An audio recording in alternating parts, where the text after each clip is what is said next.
Cinema কি শুধুমাত্র বিনোদনের জন্য? না, দেখো, একটা ভালো সিনেমা আমাদের অনেক কিছু ভাবতে শেখায়, আমাদের অনুভব করতে শেখায়। আবার কখনো কখনো আমাদের সমাজ, জীবন এগুলোকেও না নতুনভাবে দেখতে শেখায়। একদম। নমস্কার, আমি অভিষেক। আমি Mousumi. Welcome back to our channel Abhishmi travel and life. তো আমরা কিছুদিন ধরেই আমরা বই দেখছি, সিনেমা দেখছিলাম। তার কারণটা অবশ্যই মৌসুমী বলবে। আমরা আমাদের চ্যানেলে একটা নতুন সিরিজ শুরু করব বলে ভাবছি, যার নাম দেব ভেবেছি সিনেমা টক।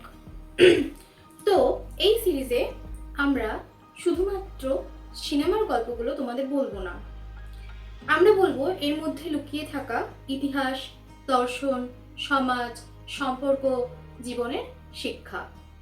একদম। তো আমরা এই কারণেই সিনেমাগুলো করছিলাম, মানে সিনেমাগুলো দেখছিলাম, করছিলাম না ভুল ওটা, সিনেমা দেখছিলাম কারণ মৌসুমীর একটা স্বেচ্ছাসেবী সংস্থা সঙ্গে মৌসুমী জড়িত রয়েছে। এবার তারা তো ওরা খুব ফিল্ম ফেস্টিভ্যাল আয়োজন করছে। ফিল্ম ফেস্টিভ্যাল সম্পর্কে একটু মৌসুমী বলবে যে ওরা কোন টাইপের ফিল্ম ফেস্টিভ্যাল বিষয়টা ভাবছে। তো আপনারা হয়তো অনেকেই জানেন না যে মিলনী নামে একটি স্বেচ্ছাসেবী সংস্থার সাথে আমি বহুদিন ধরে যুক্ত রয়েছি। তো এই সংস্থা প্রতি বছর বাচ্চাদের নিয়ে চিলড্রেন ফিল্ম ফেস্টিভ্যালের আয়োজন করে। এবং এই যে ফিল্ম ফেস্টিভ্যাল, এটা আমরা সাধারণত যেটা বুঝি এটা ঠিক সেরকম না। এটা 6-6-12 ঘন্টা অর্থাৎ 2 দিন ধরে আমরা ছোট বড় মাঝারি বিভিন্ন দৈর্ঘ্যের সিনেমা বাচ্চাদের দেখাই, এবং সেখান থেকে তারা ঠিক কতটুকু শিখলো, কি বুঝলো, কি জানলো, এটার উপর আমরা স্পট কুইজ করে। তো এই উৎসবে দেখানোর জন্য যে সিনেমাগুলো রয়েছে সেই সিনেমা বাছাইয়ের গুরুভার পড়েছে আমার ওপর, যার কারণেই বহুদিন ধরে বেশ কিছু সিনেমা আমি দেখে চলেছি। এবং সেদিনই দেখলাম এই মহাবতার নরসিংহ সিনেমাটি। মজার বিষয়টা হচ্ছে এই যে আমি যখন সিনেমা দেখছিলাম তখন হঠাৎই অভিষেক আমার সাথে এসে জয়েন করলো। একদম। আমি এসে দেখছি ও সিনেমা দেখছে। তো আমি ওকে জিজ্ঞাসা করি যে সিনেমা দেখছো? হ্যাঁ, আমার মিলুয়েনির ফিল্ম ফেস্টিভ্যাল আছে, ওর জন্য সিনেমা দেখছি। আচ্ছা, তাহলে আমিও দেখি, চলো, সিনেমা তো আমারও ভালো লাগে। তো ওর সাথেই সিনেমা দেখতে বসলাম। হ্যাঁ, তবে এই সিনেমাটা আমরা তোমাদের সাথে গল্প বলবো, আমাদের অভিজ্ঞতা কেমন হলো সেই গল্পগুলোই তোমাদের সাথে শেয়ার করব। আর এটা কিন্তু স্পয়লার ফ্রি, শেষ পর্যন্ত দেখো। তো আমরা যখন মহাবতার নরসিংহ শুধুমাত্র কিন্তু একটা পৌরাণিক চরিত্র নয়, এটা আমাদের সাথে বাস্তবেও সাথে অনেক মিল রয়েছে।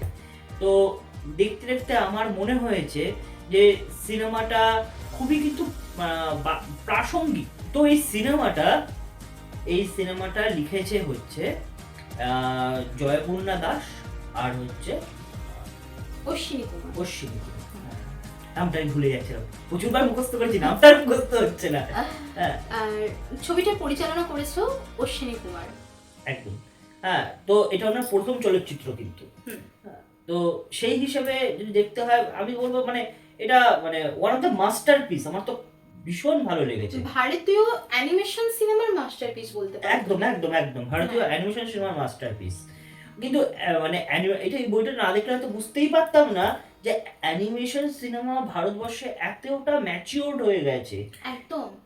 মানে তুমি ভাবো যে আলোকসজ্জা, যে তোমার ভিজুয়ালগুলো রেখেছে, মানে আমি তো হয়ে শুধু দাঁড়িয়ে দিচ্ছিল, মানে জাস্ট মানে বড় বড় চোখ করে দেখছি যে কি হচ্ছে। হ্যাঁ, মানে ক্যারেক্টারগুলোকে এতটা জীবন্ত করে তুলেছে, মনে হচ্ছে না যে ওটা অ্যানিমেটেড বলে, মনে হচ্ছে যেন কেউ অভিনয়ই করছে।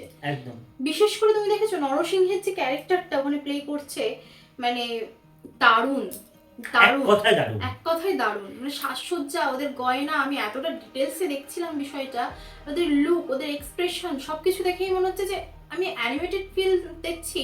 এটা মনেই হচ্ছে না যে কিছু কিছু জায়গাতে মনে হচ্ছে একদম হয় না যে বাস্তবে মনে হচ্ছে ওরকম টাইপের জিনিস আমরা দেখেছি বা ভিজুয়ালাইজ করেছি অনেক সময়। একদম একদম। তো থ্যাঙ্কস টু তোমার হাম্বেল ফিল্ম প্রোডাকশন।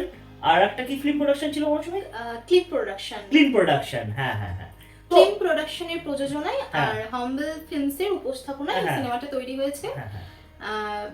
তো হ্যাঁ, সিনেমাটার গল্পটা ওই নরসিংহ পুরাণ আর কি ছিল, না, বিষ্ণু পুরাণ। বিষ্ণু পুরাণ, শ্রীমদ্ ভাগবত গীতা থেকে নেওয়া হয়েছে কিন্তু। একদম, হ্যাঁ।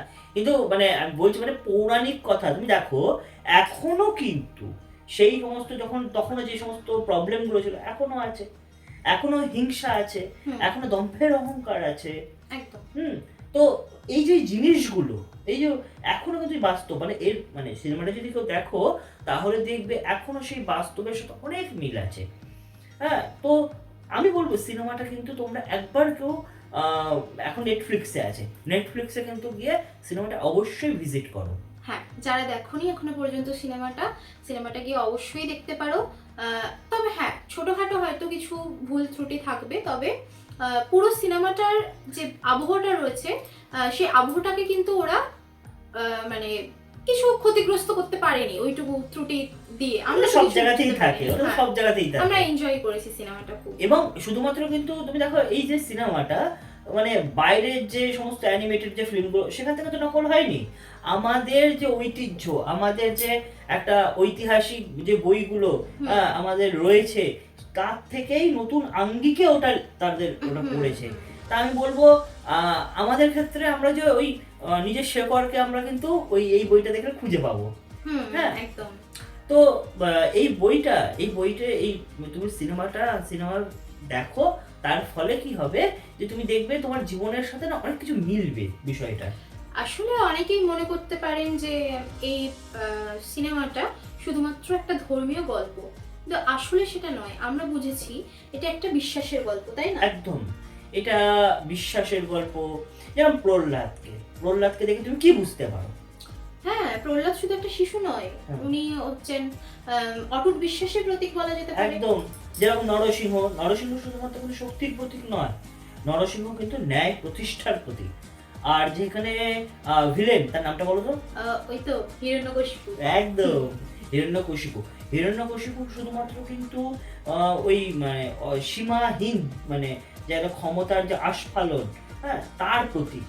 মানে তার খারাপ হবে এই জায়গাটায়, মানে যারা এরকম ভাবনা চিন্তা, হ্যাঁ, মানে অহংকারের পতন সুনিশ্চিত, এরকম একটা একদম ব্যাপার। অহংকারের পতন হবেই। যেটা এখনো রয়েছে। আর এই সিনেমাটা আমরা যদি ভাবি, অনেকেই হয়তো এটাও মনে করতে পারেন যে ধর্মীয় গল্প, এটা শুধুমাত্র অসুর আর দেবতাদের যুদ্ধের কাহিনী। এটা কিন্তু সেটাও না। আমরা সিনেমাটা দেখতে দেখতে অনুভব করেছি যে সিনেমাটা হচ্ছে ডিভোশন ভার্সেস পাওয়ার, ধর্ম ভার্সেস অধর্মা, এইগুলো নিয়েই তৈরি হয়েছে, তাই না? একদম একদম। তো আমরাও যেরকম ভাবে সিনেমাটা দেখলাম, আমাদের তো খুবই ভালো লেগেছে। আচ্ছা মৌসুমী, তুমি কত রেটিং দেবে? দেখো, রেটিং দেওয়ার আগে আমি আর দুটো কথা বলে নেব। বলো। এই সিনেমাটার কিন্তু শুধুমাত্র যে অ্যানিমেশনটাই ভালো এটা আমি বলবো না, এটা কিন্তু ব্যাকগ্রাউন্ড মিউজিকগুলো খুব ভালো। স্যাম সিএস এর যে ব্যাকগ্রাউন্ড স্কোর, তার যে মিউজিক, সেই মিউজিকগুলো এই সিনেমার কিন্তু আবেগগুলোকে খুব ভালোভাবে ফুটিয়ে তুলেছে। মানে সেটা যুদ্ধের তীব্রতাই হোক বা ওই যে সফট মিউজিকের দ্বারা যে আধ্যাত্মিক একটা আবহ ক্রিয়েট করা, এই দুটো জিনিসকে কিন্তু সিনেমার মধ্যে খুব সুন্দর করে ব্যালেন্স করা হয়েছে। একদম, না একদম ঠিক বলেছো এটা। হ্যাঁ, এবং এই সিনেমাটার সব থেকে ভালো দিক যদি আমরা বলি, সর্বোপরি এই সিনেমাটা কিন্তু এই সময়ের জন্য এত বেশি প্রাসঙ্গিক যে আমরা অনেক কিছু শিখতে পারি সিনেমাটা থেকে। যেমন ধরো, কেন বললাম যে প্রাসঙ্গিক, কারণ এখনো কিন্তু অন্যায়ের বিরুদ্ধে লড়াই রয়েছে, সত্যের জন্য লড়াই রয়েছে, তাই না? একদম। আর আমরা তো জানি সত্যের জয় নিশ্চিত। একদম। মেঘ সাময়িকভাবে তোমার সূর্যকে ঢাকতে পারে, কিন্তু সত্য আর সূর্যের মতো এক না একদিন প্রকাশ পাবেই। এখনো কিন্তু অহংকারের আস্ফালন রয়েছে, ক্ষমতার আস্ফালন রয়েছে সমাজে। আজও মানুষকে কিন্তু বিশ্বাসের জন্য পরীক্ষা দিয়ে যেতে হয়। তাই গল্পটা এবং সিনেমাটা এই সময়কার জন্য মনে হচ্ছিল আমাদের যে খুবই প্রাসঙ্গিক। এই যে আমরা এখন আমাদের যে এই সমাজ যেদিকে এগোচ্ছে, সেই দিকে এগোনোটা কাম্য নয়। তো আমাদের পরবর্তী জেনারেশন এবং পরবর্তী আরও কয়েকটা জেনারেশন যেন খুব ভালোভাবে আমাদের সমাজকে এগিয়ে নিয়ে যেতে পারে, তার জন্য কিন্তু আমাদের এই সমস্ত সিনেমা দেখা এবং দেখানো উচিত ওদেরকে। একদম। তো পার্সোনালি আমাদের দুজনের সিনেমাটা এতটা ভালো লেগেছে যে আমরা এটা রেটিং করব 4.8 আউট অফ 5। একদম। আর সিনেমাটা আমি বলবো 4.8। আর তোমরাও কত রেটিং দিচ্ছ সেটাও তোমরা জানাবে কিন্তু। একদম। তোমরা যারা এখনো পর্যন্ত সিনেমাটা দেখোনি তারা অবশ্যই দেখবে, এবং যারা সিনেমাটা দেখেছো তারা কিন্তু কমেন্ট বক্সে আমাদের জানাবে তোমরা কতটা রেটিং দেবে সিনেমাটাকে। একদম। আর আচ্ছা মৌসুমী, আর একটা কথা বলা হলো না। মৌসুমী, তোমার কি মনে হয় তোমার কোন সিনটা তোমার সব থেকে বেশি ভালো লেগেছে এই বইটার? মানে যদি সমস্ত বই থেকে ধরো। দেখো, এই সিনেমাটার প্রত্যেকটা সিনই তো আমার খুব ভালো লেগেছে, হুম। কিন্তু স্পেশালি যখন নরসিংহকে দেখালো স্ক্রিনেতে, আমার ওইটাই খুব ভালো লেগেছে। মানে ওই লুকটা অ্যামেজিং, হ্যাঁ অ্যামেজিং। একদম। ওর তাকানো এক্সপ্রেশন, বিশেষ করে একটা সময় যখন হিরণ্যকশিপুকে আক্রমণ করতে যায়, একটা একটা সিন রয়েছে যেখানে ওই নদীর ঘাটে গিয়ে হাতটা ধোবে। একদম, ওটা আমারও খুব ফেভারিট। ওটা আমার প্রচন্ড ফেভারিট। দারুণ লেগেছে। মানে ওই জায়গাটা যে মানে ওই যে হিংস্রতা, মানে সিংহর যে চোখের যে হিংস্রতা, ওরকম ভাবে যে তাকানো, আমার তো সত্যি মানে গায়ে কাঁটা দিয়ে উঠেছিল। যে মানে সত্যি ভাবছিলাম যে হয়তো মানে মানে এরকম ভাবেই হয়তো মানে অসুর বধ হয়, এরকম ভাবেই হয়। তো বিনাশ হবে। একদম একদম। তো এইভাবেই হয়তো অসুর বধ হবে, এইভাবেই সমাজে যারা অসুর রয়েছে তারা হয়তো বধ হবে। তো এইভাবে আমাদের এখন শেষ করার পালা, তা শেষ করি চল। হ্যাঁ, তো আপনাদের যদি ভিডিওটা ভালো লেগে থাকে তাহলে অবশ্যই কি করবে? লাইক, কমেন্ট আর সাবস্ক্রাইবটা অবশ্যই করে দেবে। ও সাবস্ক্রাইব করলে শুধু হবে না, পাশে বেল আইকনটা টিপে দাও, যাতে আমাদের দুজনের যখনই ভিডিও আসবে যেন প্রথম নোটিফিকেশন তোমাদের কাছেই যায়। একদম। দেখা হচ্ছে পরের ভিডিওতে। সুস্থ থাকবেন, ভালো থাকবেন, আর পাশে থাকবেন। আগেই টাটা করে দিন, আমিও টাটা করলাম তাহলে।